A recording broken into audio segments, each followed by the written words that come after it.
जब वो चाहें हमें गिरफ्तार कर सकता है। मैं सोचता हूं कि मेरे जेल में होना देश को ज्यादा जगाएगा मेरे बाहर होने से, क्योंकि देश नज़ारा देखेगा। जो आदमी देश विदेश से भारत के लिए मैग्सेसे से लेके रोलेक्स अवार्ड से लेके टीसीओ पुरस्कार लाता है, 8 तो यूनिवर्सिटीज के ऑनररी डॉक्टरेट्स लाता है, देश का नाम ऊंचा करता है, यहाँ के ज्ञान को निर्यात करता है और चीन जैसे देशों के खिलाफ बायकॉट चाइनीज प्रोडक्ट्स का मुहिम चलाता है, जो आगे ले जाके सरकार भी उसे आगे बढ़ाती है। उसी आदमी को हम आज ऐसे दोषों में जेल डाल रहे हैं। ये नज़ारा जब वो देखेंगे तब वो समझेंगे कि आज देश कैसे चल रहा है। तो इसलिए मैं सोचता हूँ मेरी देश सेवा की यही एक आखिरी कड़ी रहे। नमस्कार दोस्तों, भारत एक ऐसा देश जिसे दुनिया सबसे बड़े लोकतंत्र के रूप में जानती है।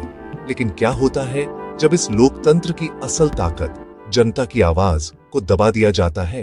आज हम बात करेंगे सोनम वांगचुक की, उस शख्सियत की जो पर्यावरण और शिक्षा के लिए संघर्षरत रहे, लेकिन अब उन्हें राष्ट्रीय सुरक्षा के नाम पर जेल में डाल दिया गया है। सोनम वांगचुक लद्दाख के मशहूर पर्यावरणविद और शिक्षा सुधारक, जिन्होंने पहाड़ों में बर्फ के स्तूप बनाए, सोलर तकनीक को आगे बढ़ाया और नई पीढ़ी को पर्यावरण के प्रति जागरूक किया। लेकिन आज वही शख्स सरकार की नजर में खतरा बन गए हैं। मार्च 2025 में वांगचुक को राष्ट्रीय सुरक्षा कानून NSA के तहत गिरफ्तार किया गया। ये कानून सरकार को किसी भी नागरिक को बिना मुकदमे के 12 महीने तक जेल में रखने का अधिकार देता है, यानी अदालत, जमानत और न्याय सब दरकिनार। इतना ही नहीं, उनके संगठन का FCRA लाइसेंस भी रद्द कर दिया गया। इसका मतलब है कि वे विदेश से कोई आर्थिक सहयोग नहीं ले सकते।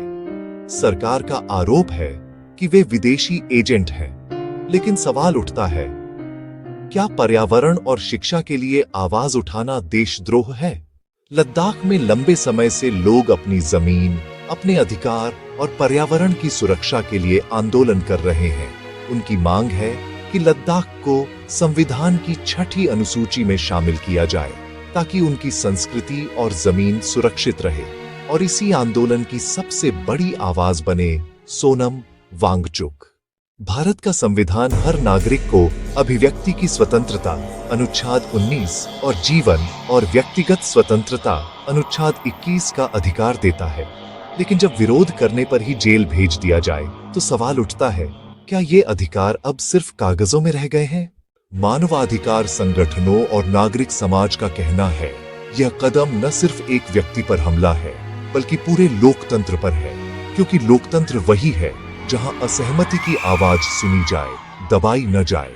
सवाल ये भी है, क्या किसी भी आवाज को विदेशी एजेंट कहकर खामोश किया जा सकता है? अगर पर्यावरण के लिए बोलना, शिक्षा के लिए संघर्ष करना और अधिकारों की मांग करना गुनाह है, तो क्या हम सच में लोकतंत्र में जी रहे हैं? सोनम वांगचुक की गिरफ्तारी केवल एक व्यक्ति की कहानी नहीं है। ये कहानी है उस लोकतंत्र की जहां सवाल पूछने वालों को चुप कराने की कोशिश की जाती है। लेकिन इतिहास गवाह है, आवाजों को दबाया जा सकता है, खत्म नहीं किया जा सकता। और जब जनता उठ खड़ी होती है तो लोकतंत्र की असली ताकत सामने आती है। लोकतंत्र में असहमति देशद्रोह नहीं, ताकत है।